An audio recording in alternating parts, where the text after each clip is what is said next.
Background to the Economic War. The issue of land was one that caused many disagreements in Ireland during the 19th century. The 1870 Land Act tried to solve this by lending tenant farmers the money to buy their land from the British government. This meant that the British government could lend money to farmers and each farmer would pay back the loan in instalments. These payments were called land annuities. In 1932, the money was collected by the Irish government and sent to London. It was worth £5 million a year. When De Valera took power in 1932, he decided to stop the land annuities. Why? The Irish economy was suffering from a global economic depression. The land annuities were a strain on an already struggling economy. Secondly, the British government had abolished land annuities for farmers in Northern Ireland. It was felt that the Irish Free State would be treated in the same way. So, how does trade work? This is Bob. Bob is an Irish cattle farmer. Bob sells his cattle to Britain. This is Bill. Bill buys Bob's cattle. Once the cattle reach Britain, they are known as imports. Bill pays an import tax to buy cattle from another country. The higher the import tax, the less money Bob gets for his goods. So what happened during the Economic War? Britain increased import taxes in response to De Valera stopping land annuities. Bob's goods became too expensive to import. Bob loses business.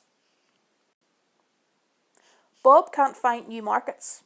Bob has an overproduction of beef. Bob can't sell it, so he can't earn money. Bob goes bankrupt and loses his farm.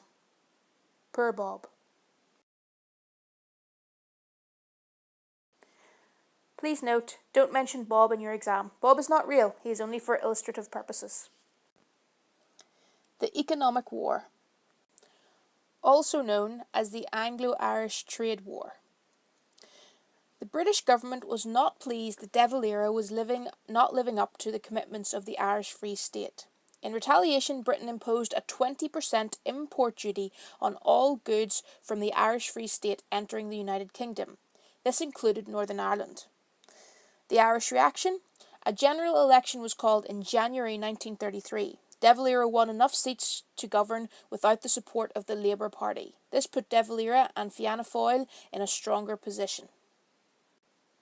The Irish Free State government responded to the 20% tax by imposing a similar tax on all goods entering the country from the UK and Northern Ireland. It was hoped that this would encourage Irish people to buy Irish goods because British-made products were more expensive. De Valera thought that the new Irish businesses could be set up to produce the goods that were too expensive to import from Britain. This standoff was called the Economic War, and it lasted 6 years. In 1935, there were signs of things starting to improve, as the Cattle Coal Pact was agreed. This meant that these two essential commodities were easier to trade between the two countries. The Economic War had an adverse impact on the economy of the Irish Free State, as 90% of its exports went to Britain. In particular, Irish farmers suffered as Britain was one of their main markets. The impact of the Economic War on Northern Ireland. Northern Ireland did not have to pay export duty on goods going to mainland Britain, but did have to pay it on goods going across the border into the Irish Free State. Relations between Dublin and London/Belfast deteriorated. There was a greater impact on Northern Ireland than Britain. The Northern Ireland economy relied heavily on cross-border trade. Cross-border smuggling increased. However, Northern Ireland farmers could provide Britain with the produce no longer supplied by the Irish Free State. Impact of the Economic War on Britain. There was an increase in unemployment in certain parts of Britain, mainly in industries which handled the trade with the Irish Free State. Smuggling increased as a method of avoiding paying the high import and export duties. Welsh mine owners were worried that they would lose the Irish market to other coal importers. The relationship with Dublin deteriorated.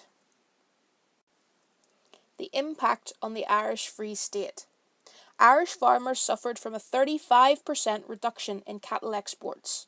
This led to a massive overproduction of beef, which meant many farmers went bankrupt. Alternative markets could not be found to replace the loss of the British market. Subsistence farmers suffered less due to a reduction in land annuities and less reliance on the British market. Dublin encouraged new markets by offering subsidies for growing crops such as sugar beet and wheat. This was unsuccessful as it came at the cost of traditional crops. Small farmers didn't switch, so they did not benefit. Industry did not suffer as badly as agriculture, but it was still not a success. De Valera hoped that people would buy Irish goods instead of British, which would help industry develop. This did not happen. Irish industries did not sell their goods abroad as they were unprepared for the export market. The economy experienced a trade deficit. This meant that the Irish Free State was importing more than it was exporting.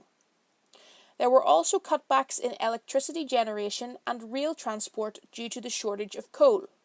Coal had to be imported from Britain.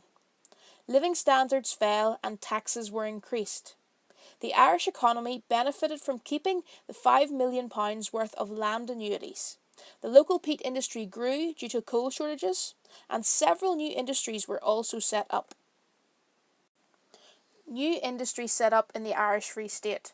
The Industrial Credit Corporation, the ICC, was set up to give loans and grants to new industries in 1933.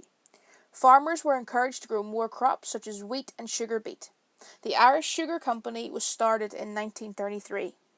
Over 120,000 houses were built or repaired between 1932 to 1942.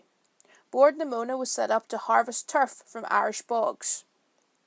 Irish shipping was set up in 1941, and Aer Lingus and CIE were started in 1936. Irish factories started to produce textiles and glass. This cartoon, from the time of the Economic War, highlights the problem of cross-border smuggling in the 1930s.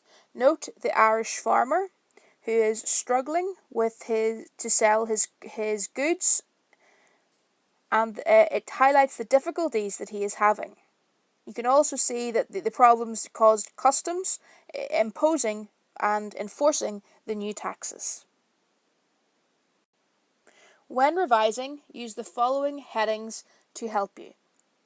Land annuities before 1922, land annuities 1922 to 32, why De Valera withheld the payment, how did the British respond, what was the response of the Irish Free State, and what were De Valera's hopes for Irish industry.